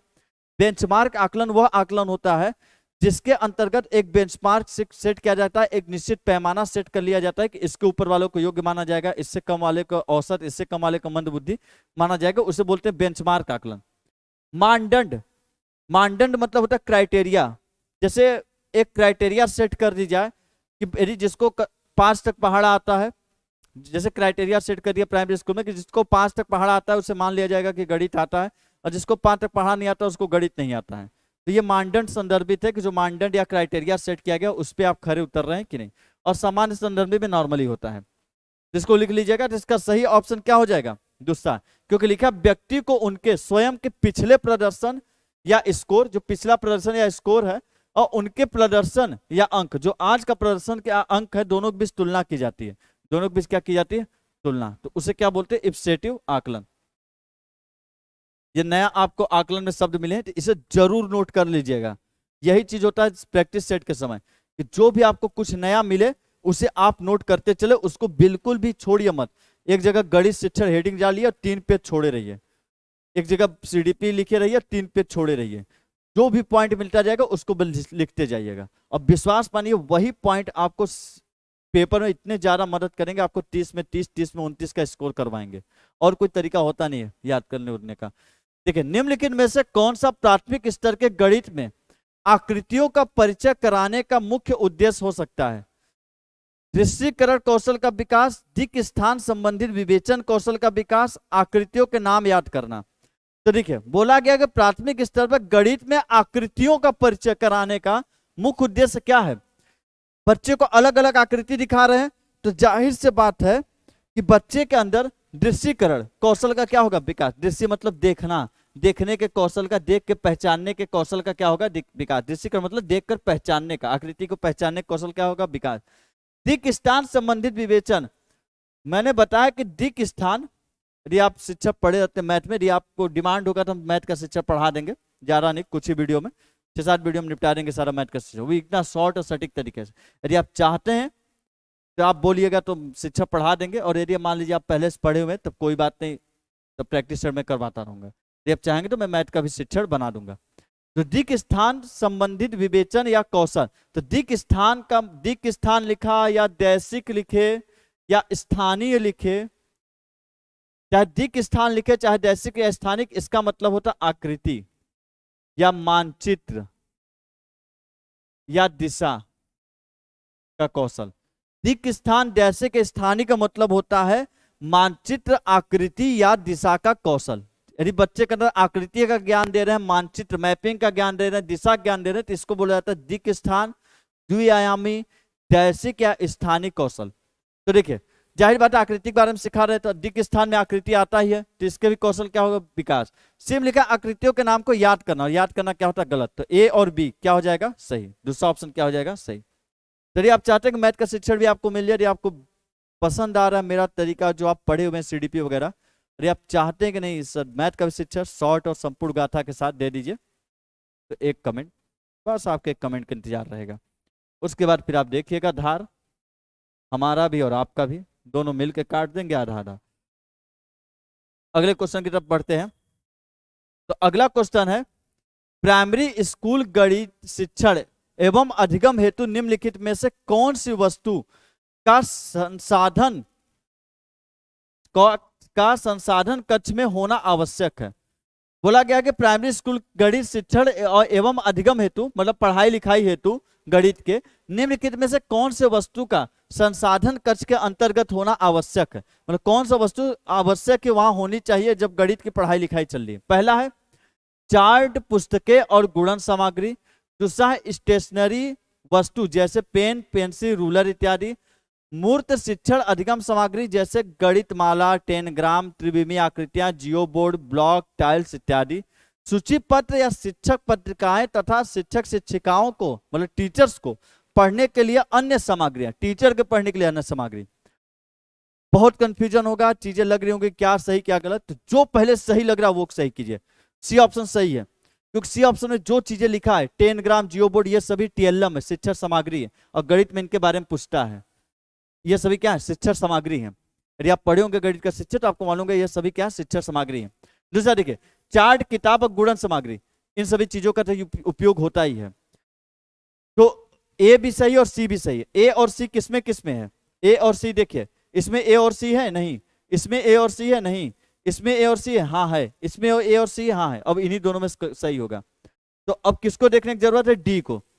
सूची पत्र शिक्षक, बी को देखने की, देखिए बी को बारे में सोचने की जरूरत ही नहीं पड़ा, बी के बारे में सोचने की जरूरत नहीं पड़ा। और यही यदि आप बी के बारे में सोचते हैं ना तो आप कंफ्यूज हो जाते हैं, अरे पेन की जरूरत पड़ेगी, स्टेशनरी सामान, इन सभी चीजों की जरूरत पड़ेगी बच्चे को, और आप बी लगा के घूमते रहते दिमाग में। इस तरीके से लगाया जाता है। तो ए, अब ए और सी सही है, लेकिन अब डी को चेक करना होगा। सूची पर शिक्षक पत्रिकाएं, शिक्षक शिक्षिकाओं, मतलब टीचर गया स्कूल में पढ़ाने के लिए कि खुद पत्रिका लेकर पढ़ने के लिए, आप ही बताइए, टीचर आप गए पढ़ाने के लिए, खुद पत्रिका लेकर पढ़ने के लिए गए हैं, तो जायज बात है ये क्या है, डी गलत, मतलब डी वाला गलत है। कौन सा ऑप्शन सही होगा, ए और सी। बहुत ऐसे मिलेंगे जो आपको कंफ्यूज करेंगे इस तरीके की चीज, और आपको इसी तरीके से लगाएंगे तभी सही होगा। कोई ऐसा शिक्षण नहीं है जो आप रट ले, विशेषताएं लिख ले, या ये लाइनें लिखिए जो आप पकड़ लीजिए और सही हो जाए। विश्वास मानिए, ऐसे ही किए जाते हैं, और ये आएगा आपको प्रैक्टिस से, लगाते लगाते। अगले क्वेश्चन की तरफ बढ़ते हैं। 52 नंबर आ गया है। कक्षा 5 का एक विद्यार्थी, कक्षा 5 का एक विद्यार्थी विभिन्न ज्यामितीय आकृतियों को उनके गुणों और विशेषताओं के अनुसार पहचान सकता है और समूहीकरण कर सकता है। निम्नलिखित में से कौन सा संज्ञानात्मक कौशल सर्वाधिक उपयुक्त रूप से बच्चे के उपयुक्त कार्य को पूरा करने में सहायता करेगा? आगमन, अपघटन, उत्क्रमणीयता, वर्गीकरण। अब कहेंगे सर ज्यामितीय आकृति के गुणों और विशेषताओं को के अनुसार पहचान सकता है। ये लाइन जब पढ़े होंगे आधे बच्चे ने तो उनको वैन हिले की याद आई होगी कि ज्यामितीय आकृतियों के यदि गुणों के अनुसार पहचान लेता है तो ये तो भाई सर जी ये तो सेकेंड वाला स्तर हो गया है, विश्लेषण स्तर, और विश्लेषण इसमें दिया नहीं है, तो मतलब विश्लेषण नहीं दिया है तो इसका मतलब कुछ और पूछा है। तो पकड़ो क्या होगा। ऑप्शन देखो, आगमन एक विधि है जिसका होता है उदाहरण से नियम की ओर पढ़ाना। उदाहरण से किधर पढ़ाना, नियम की ओर। मतलब पहले उदाहरण बताओ, उसके बाद क्या बताओ, नियम बताओ, ये होती है आगमन विधि। तो आप जान गए कि इसमें उदाहरण से नियम की ओर पढ़ाने की बात तो चल नहीं रही, इसमें तो आकृतियों को देख के, आकृतियों के गुणों के अनुसार बच्चा उसको पहचान रहा है, तो ये तो होगा नहीं। अपघटन, अपघटन तो विज्ञान का शब्द है, डिकम्पोजिशन। क्या अब कोई जैसे लकड़ी हो गया, लकड़ी सड़ते सड़ते अपघटित हो जाता है, मिट्टी में मिल जाता है, जो बैक्टीरिया खत्म कर देते हैं, तो वो तो अपघटन, इसमें होगा नहीं। उत्क्रमणीयता, रिवर्स करना है। यदि आप जिन प्याजे पढ़े होंगे तो वहां आएगा उत्क्रमणीयता, जिसे बोलते हैं बिलोमीयता, तो रिवर्स करना।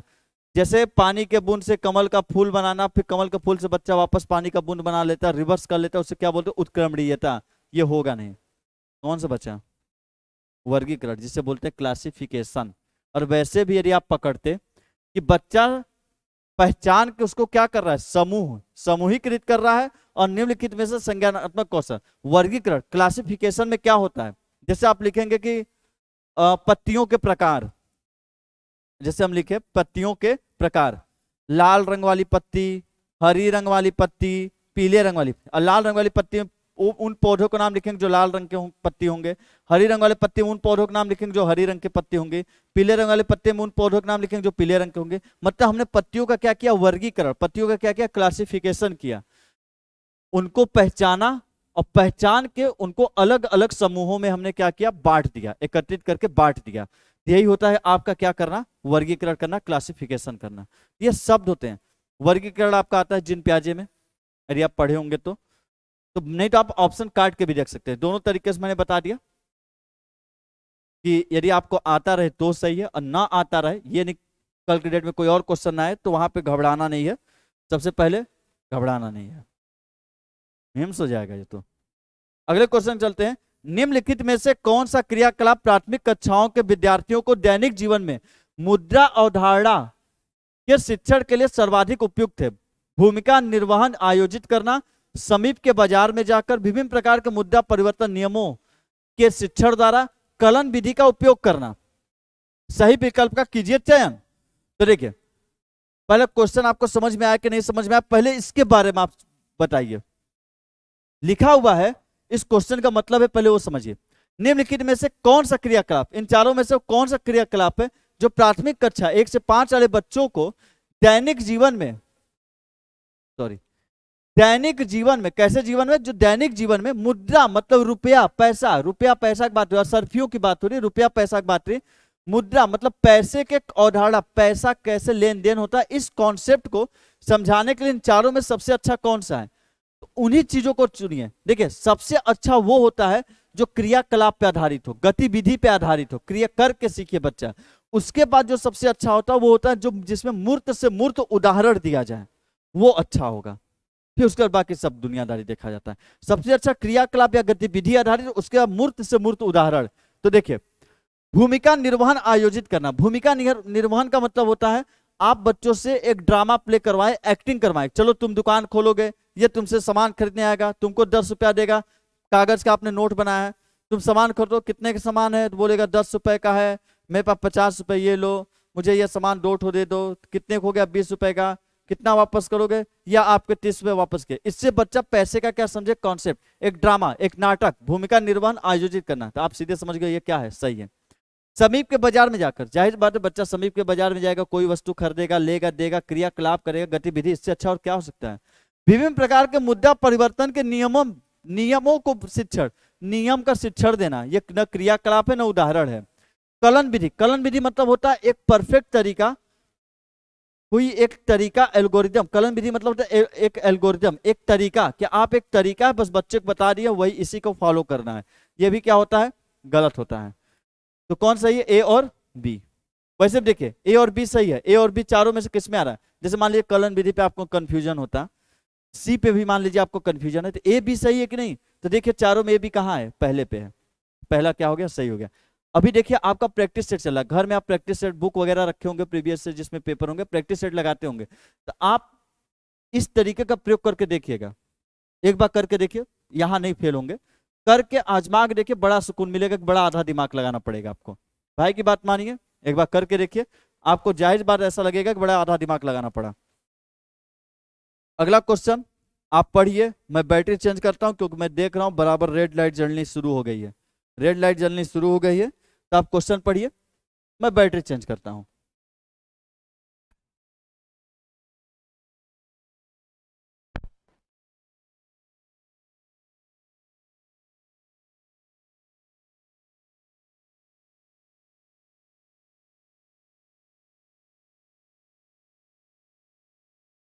हाँ भाई, आवाज आ गई है, बोला ना चेंज कर करके पढ़ाऊंगा, लेकिन जाऊंगा नहीं, क्योंकि आपका कमेंट जोश भर देते हैं भाई। तो देखिए, निम्नलिखित में से कौन से कथन सभी त्रिभुज समबाहु त्रिभुज है का निषेध है। यह गलत है कि सभी त्रिभुज समबाहु त्रिभुज है। यह त्रिभुज मौजूद है जो कि एक त्रिभुज मौजूद है जो समबाहु त्रिभुज नहीं है। सभी समबाहु त्रिभुज त्रिभुज है। ए और बी से, ये सी है, बी है और ये सी। आधे को लगा होगा रेखा गणित दिया, इसको हटाओ, छोड़ो, निकल लो। आगे लोगों को पता नहीं क्या दे दिया, इधर को उधर, इधर को क्या चुनने को दिया है। लेकिन विश्वास माने, यदि मैं बता दिया ना, तो आप कहेंगे बाप रे बाप, इतना आसान दिया हुआ था। आप एक शब्द को नहीं पकड़ पाए, जो कि शब्द हमेशा आप पढ़े होंगे, निषेध। अब देखिए आपको मैं निषेध का मतलब बताता हूं। लिखा होता है धूम्रपान निषेध, धूम्रपान निषेध, मतलब यहां पे धूम्रपान करना मना है। निषेध का मतलब क्या होता है, मना।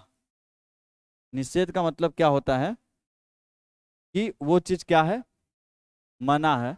कि उसे नहीं करना है, जो उसके क्या हो अपोजिट है, कि धूम्रपान निषेध, मतलब धूम्रपान नहीं करना है यहाँ पे। तो निम्नलिखित में से कौन सा कथन, निम्नलिखित में से मतलब इन तीनों में से कौन सा कथन सभी त्रिभुज समबाहु त्रिभुज है का निषेध करता है, इस लाइन का मना करता है, इस लाइन का क्या है उल्टा है। इस लाइन का इन तीनों में से वो कौन सा लाइन है जो इस लाइन को मना करता है, इस लाइन को निषेध करता है, या इस लाइन का जस्ट उल्टा है, अपोजिट है, वो आपको ढूंढना है। तो देखिए सभी त्रिभुज समबाहु त्रिभुज है, पहला यह गलत है कि सभी त्रिभुज समबाहु त्रिभुज है, इस लाइन का अपोजिट है कि नहीं है, पढ़ के देखिए सभी त्रिभुज समबाहु त्रिभुज है, और यहां लिखा हुआ है कि यह गलत है कि सभी त्रिभुज समबाहु त्रिभुज है, तो इस लाइन का जस्ट ये क्या है अपोजिट है, तो मतलब ये ऑप्शन क्या है सही। दूसरा, एक त्रिभुज मौजूद है जो एक समबाहु त्रिभुज नहीं है, और ये बोल रहा है कि सभी त्रिभुज समबाहु त्रिभुज है, लेकिन बी ऑप्शन बोलता है कि एक त्रिभुज है भाई जो कि समबाहु त्रिभुज नहीं है, इसका मतलब सभी त्रिभुज समबाहु त्रिभुज नहीं है। तो बी वाला भी क्या है, इस चीज को मना कर रहा है, इंकार कर रहा है। सभी समबाहु त्रिभुज त्रिभुज है, सभी त्रिभुज समबाहु त्रिभुज है या सभी समबाहु त्रिभुज त्रिभुज है, बात बराबर है, मतलब सी वाला ऑप्शन दोनों क्या है एक ही है, ये मना नहीं कर रहा है, ये ऑप्शन गलत। ए बी किसमें, आपको लगेगा सर ये क्या मजाक दे दिया शिक्षण में, ये मजाक नहीं दिया है, ये आपके बुद्धि को चेक कर रहा है। अभी तक आपको 2-3 क्वेश्चन ऐसे मिल गए होंगे जो कि नेक्स्ट लेवल रहे होंगे, और हर पेपर में 2-3 रहते हैं क्वेश्चन जो कि क्रिटिकल थिंकिंग को लेवल के पार रहते हैं। क्या आपको सोचने का तरीका पता है, निषेध शब्द आप हमेशा पढ़ते हैं, पर आप क्या रिलेट कर पा रहे हैं, क्या आप उलझ गए हैं पेपर में इतना कि आप रिलेट नहीं कर पाए कि धूम्रपान निषेध, प्रवेश निषेध लिखा रहता है। प्रवेश मतलब जाना, निषेध मतलब प्रवेश का जस्ट उल्टा कि जाना क्या है मना। धूम्रपान मतलब बीड़ी धुआं फूकना, धूम्रपान निषेध मतलब धूम्रपान का जस्ट उल्टा करना है, वहां बीड़ी धुआं नहीं फूकना है, तो जस्ट उल्टा करना होता है। तो वही पूछा था इस लाइन का जस्ट उल्टा कौन सा है इसमें, और आपको ऐसा लिख के दिया था कि आधे लोग को रेखा गणित लग गया। चलो बालकों आगे चलते हैं 55 पे। देखिए एक बालिका व्यक्त करती है यदि रेखा A B Rekha C D से छोटी है और रेखा सी डी ई एफ से छोटी है, तब रेखा ए बी और रेखा ई एफ से छोटी होगी। मापन के कौन से गुणधर्म का यहां उल्लेख किया गया, पहले समझिए। एक रेखा है ए और पी, दिखा ना, एक रेखा ए बी सी डी से छोटी है, रेखा ए बी सी डी से क्या है छोटा है, रेखा ए बी सी डी से क्या है छोटा, और सी डी रेखा ई एफ से छोटी है, मतलब सी डी रेखा किससे छोटी है ई एफ से, सी डी रेखा ई एफ से छोटी है, तब A B Rekha E F से छोटी होगी, ए बी रेखा क्या होगी ई एफ से छोटी। मतलब कि कहानी को समझे, ये लाइन था, अब इस लाइन को समझिए जो लिखा जाता है कि जो ए बी रेखा है वो सी डी से छोटी है और जो सी डी रेखा है वो ई एफ से छोटी है। तो इसका मतलब कि ए बी रेखा जो है, सॉरी मैंने चिन्ह उल्टा बना दिया, थोड़ा सा ध्यान नहीं दिया मैंने, उसके लिए माफी, कि A B Rekha C D से छोटी है और सी डी रेखा ई एफ से छोटी है, तो इसका मतलब A B Rekha E F से क्या होगी छोटी, मतलब ये पूरी लाइन लिख के दिया है। अब बोला है कि यह मापन का कौन सा तरीका है, सहचारी गुणधर्म, क्रम विनिमय, संक्रामिता, संरक्षण। अरे चारों शब्द का मतलब पता तो आप तुरंत लगा देंगे। देखिए मैं मतलब बताता हूं।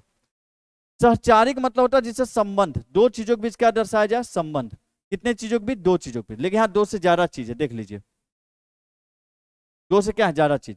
क्रम विनिमय मतलब जो दो चीजों का क्रम बदल दे, दो चीजों का क्या बदल दे, दो चीजों का आपस में क्रम बदल दे, आपस में क्रम। लेकिन यहाँ क्रम बदलने की कोई बात ही नहीं हो रही, जैसे 2 + 3 है, हम इसको क्या लिख दे 3 + 2, मतलब आपस में क्रम को क्या कर दिया बदल दिया, होता है क्रम विनिमय।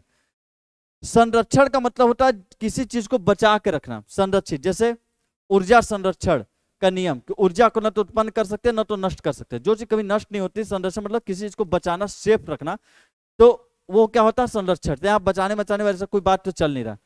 संक्रामिता से एक शब्द निकल के आता संक्रमण, समझने की मतलब है, संक्रामिता से एक शब्द निकल के आता संक्रमण, इन्फेक्शन जो फैलता है। ए बी से फैला रिलेशन यहां तक, यहां से गया यहां तक, अब फिर कहां आ गया ए बी से ई एफ तक। आप देखिए मैं अलग पेन से करता हूं, ए बी का रिलेशन किसके साथ था सी डी के साथ, और सी डी का रिलेशन किसके साथ था ई एफ के साथ, और लास्ट में फिर किसका रिलेशन दिखा दिया ए बी और ई एफ का। मतलब ये एक बीमारी तरह संक्रमण की तरह जो एक दूसरे से साथ संबंध जोड़ते हुए आगे बढ़ते जा रहा है। तो ये कौन सा होगा संक्रामिता, संक्रामिता गुणधर्म, जिसमें एक दूसरे के साथ जुड़ते जाता है कि ए बड़ा है बी से, बी बड़ा है सी से, तो ए भी बड़ा होगा सी से। मतलब कि रमेश बड़ा है श्याम से, श्याम बड़ा है राम से, तो रमेश राम से बड़ा होगा। ये संक्रामिता का गुण है, जो संक्रमण मतलब इन्फेक्शन नहीं था कि इससे बीमारी इसको हुई, फिर इससे बीमारी इसको होगी, फिर इससे बीमारी उसको। जैसे कोरोना वायरस एक संक्रमण वाली बीमारी थी कि इससे मुझसे बीमारी होगी तुमको, तुमसे होगी तुमको, फिर तुमको होगी तुमको। ये कौन सा होता है? संक्रामिता का गुणधर्म। तो उम्मीद करता हूं समझ गए होंगे। चारों का मतलब लिख लीजिएगा आप कहीं। इन्हीं सब चीजों को तो आपको देखना है, बाकी तो आप सब जानते हैं। कक्षा एक के बच्चों को गिनती और अंक की अवधारणा के शिक्षण हेतु निम्न में से कौन सा खेल विधि का उदाहरण है? शिक्षक शिक्षिका को खेल के मैदान में ले, शिक्षक शिक्षिका बच्चों को खेल के मैदान में लेकर जाएं और उन्हें गिनती का पाठ करवाएं। बच्चों को कुछ भी खेलने की अनुमति दें, क्योंकि यह अंकों के ज्ञान और गणन कौशल को बढ़ावा दे सकता है। शिक्षक शिक्षिका मूर्त वस्तुओं जैसे कि पत्थर के टुकड़े, टोकन, मोती आदि का उपयोग करें और बच्चों को निर्देशानुसार इन वस्तुओं को खेलने की अनुमति दें। शिक्षक शिक्षिका अंक चार्ट का उपयोग करें और संकेत पॉइंटर का उपयोग करते हुए कक्षा में बैठे सभी विद्यार्थियों को दिखाएं। सभी में सबसे बेस्ट तरीका कौन होगा? चुनिए। देखिए समझिएगा, सभी में सबसे बेस्ट तरीका कौन सा होगा? पहला लिखा शिक्षक शिक्षिका बच्चों को खेल के मैदान में ले जाएं। भाई खेल के मैदान में ले गए, ऑप्शन सही हो सकता है। और उन्हें गिनती का पाठ कराएं। मतलब खेल के मैदान, क्लास में बैठा चाहे 2 1 2 3 4 5 रटवाइए, चाहे खेल के मैदान में रटवाइए, बात तो मतलब ना वहां खेलने थोड़ी लगे, लिखा गिनती का पाठ करवाइए। मतलब खेल के मैदान में लेके बड़ा खुशी खुशी में गए और वहां भी बैठा के गिनतियां पढ़वा रहे हैं, तो ये ऑप्शन क्या है? गलत है। बच्चों को कुछ भी खेलने की अनुमति दे दें, मतलब बच्चों को कुछ भी खेलने दें। अरे भाई ऐसा खेल खिलाना जहां बच्चा क्या सीख सके? गिनती। क्या सीख सके? अंक। कुछ खेलने को दे देंगे तो गिनती अंक सीखेगा? नहीं। शिक्षक शिक्षिका मूर्त वस्तु पत्थर के टुकड़े, टोकन, मोती आदि का उपयोग करे और बच्चों को निर्देशानुसार वस्तु खेलने की अनुमति दे। आपको मालूम है कि पत्थर के टुकड़े, टोकन, मोती इनके जरिए अंकों के और संख्याओं के बारे में सिखाया जा सकता है। तो कौन सा ऑप्शन सही होगा? थर्ड। आगे भी पढ़ लीजिए, जरूर चेक करना चाहिए। शिक्षक शिक्षिका अंक चार्ट का प्रयोग करें।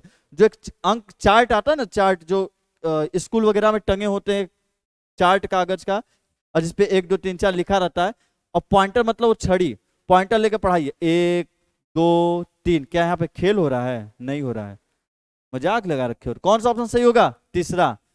तीनों में बच्चा क्रिया विधि कर रहा है, खेल रहा है कहीं, लेकिन तीनों में खिलवाने के तरीके गलत हैं। इसमें खेल के मैदान ले जाकर पाठ करवा रहे हैं और इसमें खेलने की अनुमति दे रहे हैं कि कुछ खेलो, लेकिन सबसे सही कौन सा है? ये वाला। इसलिए हमेशा सबसे बेहतर ढूंढना होता है। अगले क्वेश्चन की तरफ बढ़ते हैं। 57 नंबर। पाठ्य योजना शिक्षण के किस चरण से संबंधित है? Pre active, interactive, post active या इंटरएक्टिव एवं पोस्ट एक्टिव? दोस्त बता दूं कि यदि आप लोगों ने बीएड बीटीसी में पाठ योजना जरूर जानते होंगे और उसी के ऊपर क्वेश्चन है, अलग भी जाने चाहिए। देखिए प्री मतलब होता है पहले, प्री इंग्लिश शब्द है जिसका मतलब क्या होता है? पहले। थोड़ा बहुत अंग्रेजी हम भी जानते हैं। इंटर मतलब होता है दौरान, अब पोस्ट मतलब होता है बाद में। कब होता है? बाद में। प्री एक्टिव मतलब पढ़ाई लिखाई के पहले, इंटरएक्टिव मतलब पढ़ाई लिखाई के दौरान, पोस्ट एक्टिव पढ़ाई लिखाई के बाद। अब हमको ये बताइए, एक टीचर पाठ योजना कब बनाता है? पढ़ाने के दौरान, पढ़ाने के बाद, या पढ़ाने के पहले? आप पढ़े होंगे पाठ योजना, lesson plan. Lesson plan class में घुसने और पढ़ाने से पहले ही तैयार किया जाता है। तो लेसन प्लान कैसे तैयार करते हैं? क्लास में घुसने और पढ़ाने से पहले ही एक टीचर तैयार करता है।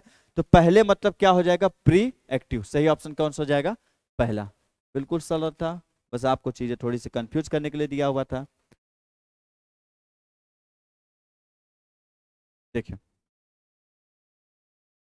एक प्राथमिक स्तर की गणित शिक्षिका अपनी कक्षा में विद्यार्थियों के भिन्न भिन्न समूहों को वृत्ताकार टुकड़े, कटआउट, आयताकार पट्टियां बांट देती है। तब वह उनको सामग्री का उपयोग कर निम्नलिखित प्रश्नों को हल करने को कहती है। कौन से भिन्नों को का जोड़ 1/2 होगा? ऐसे प्रश्नों को हतोत्साहित करना चाहिए क्योंकि ये भिन्न से संबंधित भ्रांतियों की ओर ले जाते हैं। ऐसे प्रश्नों को हल करना बच्चों के लिए इस स्तर पर अत्यधिक कठिन है। ऐसे प्रश्नों को प्रोत्साहित करना चाहिए क्योंकि ये अनेक उत्तरों की ओर ले जाते हैं। ऐसे प्रश्नों को प्रोत्साहित करना चाहिए क्योंकि अनेक उत्तरों का गणित में कोई स्थान नहीं है। चारों में से कौन सा सही है?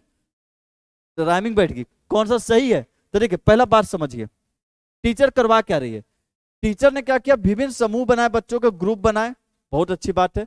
अब वृत्ताकार टुकड़े कट आउट और आयताकार पट्टियां बांटी, बच्चों को आयताकार पट्टी बांटी, कटआउट बांटे। अरे आप शिक्षा सामग्री पढ़े रहते टीएलएम, तो वहां एक आता है वृत्ति कीट, फ्रिंजर छड़े, जो भिन्न पढ़ाने के लिए यूज करते हैं, जो वृत्त के गोले गोले कटआउट होते हैं, वृत्ति कीट होते हैं, क्रिंजर छड़े होती हैं, कागज की पट्टियां होती हैं। तो मतलब बच्चों को कटआउट आयताकार पट्टियां बांट के और तब उनको क्या सिखा रही है, भिन्न। तो बताइए बच्चों को शिक्षण सामग्री का प्रयोग करके भिन्न सिखाना क्या बच्चों के अंदर भ्रांति पैदा करेगा? बिल्कुल नहीं। क्या बच्चों के लिए कठिन हो जाएगा चीज? नहीं, और आसान हो जाता है टीएलएम से। तो को प्रोत्साहित, क्योंकि ये अनेक उत्तरों की ओर ले जाते हैं, जाहिर बात है। अब सारी चिंता, कई तरीके से विचार करना, मुक्त अंत वाले प्रश्न, ऐसे प्रश्न पूछिए जिसमें ढेर सारे उत्तर होते हैं, बच्चे सोचने के लिए फ्री हों। पढ़े होंगे मुक्त अंत वाले प्रश्न, बंद अंत वाले प्रश्न, तो हमेशा मुक्त अंत वाले प्रश्न पूछे जाए जिसमें बच्चे ढेर सारे आंसर दे, कई तरीके से आंसर दे। तो को प्रोत्साहित, क्योंकि बच्चे कई उत्तर देने के लिए होते हैं, सही है। को हर्षोत्साहित करने, क्योंकि कई उत्तर का गणित में कोई स्थान नहीं है, बिल्कुल गलत। ऐसे प्रश्न पूछने चाहिए जिसके कई उत्तर हो, ताकि अलग अलग बच्चा अलग अलग तरीके से विचार करे और अलग अलग तरीके क्या दे, जवाब दे। इसी को बोलते मुक्त सिरे वाले प्रश्न। अरे आप नहीं पढ़े होंगे तो मेरा चिंतन वाला टॉपिक होगा आपका प्लेलिस्ट में, सीडीपी अप्रेड़ा और चिंतन, एकदम शॉर्ट में होगा, छोटा में। उसमें अप्रेड़ा में नहीं पड़ गया, चिंतन में। उसमें मैंने बंद अंत वाले और मुक्त वाले अंत वाले प्रश्न बताए हैं। तब आप वहां समझेंगे कैसे उसके अनेक उत्तर आते हैं और कैसे अनेक उत्तर का आना सही होता है। आगे की ओर बढ़ते हैं।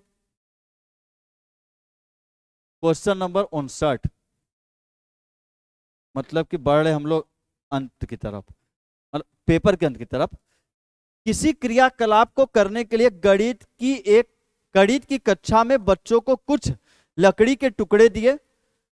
बच्चे ने निम्नलिखित कथन प्रस्तावित किया, मतलब किसी क्रियाकलाप को करने के लिए गणित की कक्षा में बच्चों को लकड़ी के कुछ टुकड़े दिया गया। अब बच्चे ने यह कहा, मेरी गणित की पुस्तक का भार 2 टुकड़ों से अधिक किंतु 3 टुकड़ों से कम है, और मेरे पेंसिल बॉक्स का भार 2 टुकड़ों से कुछ कम है। उपयुक्त क्रियाकलाप का उद्देश्य, इनका उद्देश्य विद्यार्थियों को सृजनात्मक कार्य में व्यस्त रखना है जब शिक्षक व्यस्त है, भारों के योग की अवधारणा को सुदृढ़ करना है, भार मापन के लिए इकाइयों के परिवर्तन की अवधारणा से परिचय करवाना है, भार मापने की अवधारणा का परिचय देने के लिए आधार बनाना है। तो देखिए मापन और तौल, माप तौल यदि आप पढ़े होंगे तो माप तौल सिखाने का तरीका होता है गणित में। पहला, उसमें 4 स्टेप आते हैं। पहला आता है अवलोकन, पहला स्टेप माप तौल सिखाने का अवलोकन आता है। दूसरा आता है अप्रमाणिक इकाई का प्रयोग, और तीसरा आता है प्रमाणिक इकाई का प्रयोग, और चौथा आता है प्रमाणिक इकाई को विकसित करना। अवलोकन का मतलब बच्चा चीजों को छुएगा, देखकर सीखेगा, ये होती है लंबाई, ये होती है चौड़ाई, ये चौकोर, ये त्रिभुजाकार, ये वृत्त है। अप्रमाणिक इकाई का प्रयोग मतलब ऐसी इकाइयों को प्रयोग कीजिए जो सर्टिफाइड नहीं है, अप्रमाणिक, जैसे बित्ते से नापना सिखाइए, धागे से, अंगुल से नापना सिखाइए, या जहां यहाँ पे किससे सिखाया गया है, लकड़ी के टुकड़े से, कि लकड़ी का टुकड़ा दे दिए, ये देखो लकड़ी का टुकड़ा है, 2 लकड़ी के टुकड़ा से इसका वजन ज्यादा लग रहा है, और 3 लकड़ी के टुकड़ा से किताब का वजन क्या लग रहा है, कम। लकड़ी के टुकड़ा को नापने का कोई तरीका नहीं, ये कैसी अप्रमाणिक इकाई है, और इसका प्रयोग क्यों किया जा रहा है, यही पूछा है। विद्यार्थियों को सृजनात्मक कार्य में व्यस्त रखने के लिए नहीं, भार का योग सिखा रहा है, नहीं, अप्रमाणिक इकाई को भार का योग नहीं सिखाते। भार मापन के लिए इकाइयों के परिवर्तन की अवधारणा, वो होता है प्रमाणिक इकाई को विकसित करना, वो चौथे स्टेप में किया जाता है। प्रमाणिक इकाई को विकसित करना वाले चौथे स्टेप में आता है जब इकाइयों में परिवर्तन सिखाते हैं, मीटर को सेंटीमीटर बदलना, सेंटीमीटर से डेसीमीटर बदलना, वो सबसे लास्ट स्टेज आता है चौथा वाला, प्रमाणिक इकाई को विकसित करना। तो ये भी नहीं होगा। भार मापने की अवधारणा का परिचय देने के लिए आधार बनाना, जाहिर सी बात है अप्रमाणिक इकाई से आप इसलिए सिखा रहे हैं ताकि कल के डेट में वो प्रमाणिक इकाई से नापना सीख सके। सेंटीमीटर मीटर का परिचय देने के लिए पहले आप उसे उंगली से, बित्ते से, लकड़ी का प्रयोग करके सिखा रहे ताकि बाद में उसे सेंटीमीटर मीटर की अवधारणा सिखाई जा सके। तो कौन सा ऑप्शन सही होगा, चौथा। अगले क्वेश्चन की तरफ बढ़ते हैं।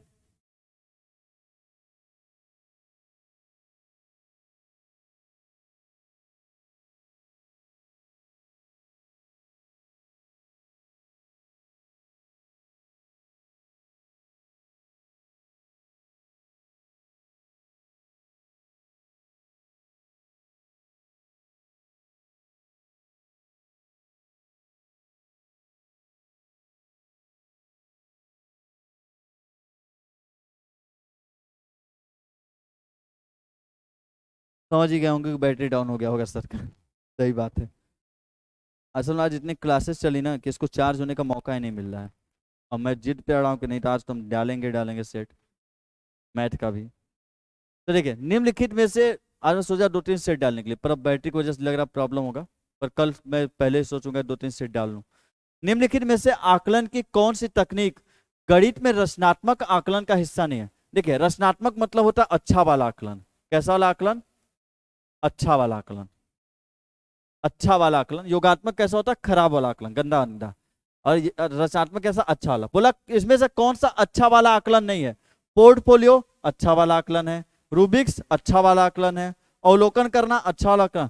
सत्र के अंत में परीक्षा, वार्षिक परीक्षा लेना, अर्धवार्षिक परीक्षा लेना और नंबर जोड़ना अच्छा आकलन है? बिल्कुल नहीं। और यही क्या है? सही ऑप्शन। यही ऑप्शन क्या होगा? चौथा ऑप्शन। क्योंकि पूछा कौन सा अच्छा आकलन नहीं है, मतलब कौन सा रचनात्मक आकलन नहीं है।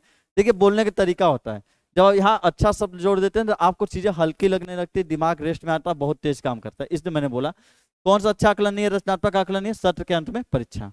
कौन सा ऑप्शन सही होगा? चौथा। तो इस तरीके से आपके सारे लगे।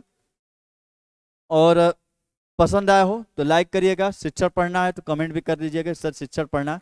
यदि आप लोग पढ़ चुके होंगे तो मैं प्रैक्टिस सेट पे कॉन्सेंट्रेट रहूंगा। पर यदि आप चाहते हैं कि नहीं गणित का शिक्षण पढ़ाऊं, यदि तरीका आपको सही लग रहा हो तो जरूर कमेंट करिएगा। और कुछ यदि कमी भी लग रहा तो उसे बिंदास कमेंट करिएगा, कोई दिक्कत की बात नहीं है। और वीडियो को शेयर कीजिए।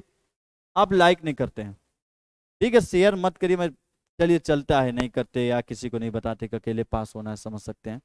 पर लाइक तो कर सकते हैं ना। और कमेंट, कमेंट करके अपनी राय जरूर लिखा करिए। बहुत बच्चे कमेंट भी करते हैं, अच्छा लगता है पढ़ के, रिप्लाई सबका देता हूँ। क्योंकि कमेंट पढ़ने का पता नहीं कौन सा मुझे बीमारी है कि मुझे कमेंट जब भी उठूंगा पहले कमेंट चेक करता हूँ कि नहीं क्या कमेंट है, कैसा, सबका कमेंट का रिप्लाई देना। मतलब एक है कि नहीं, उठ के कमेंट जरूर देखना है। और लाइक जरूर किया करिए। देखते सभी बच्चे लाइक नहीं करते, लाइक जरूर किया करिए, इतना रिक्वेस्ट है, ताकि मुझे समझ में आ जाएगा कि आपको चीज़ें आ रही हैं नहीं आ रही है, पसंद आ रही है, क्या हो रहा है। तो लाइक जरूर किया करिए। चलिए शेयर आपकी मर्जी के ऊपर है, आपको जैसा लगे वैसा करिएगा। तो इसी के साथ आपसे विदा लेते हैं, मिलेंगे अगले वीडियो में और आपके डिमांड पे मिलेंगे। इसी के साथ मिलते हैं अगले वीडियो में। जय हिंद।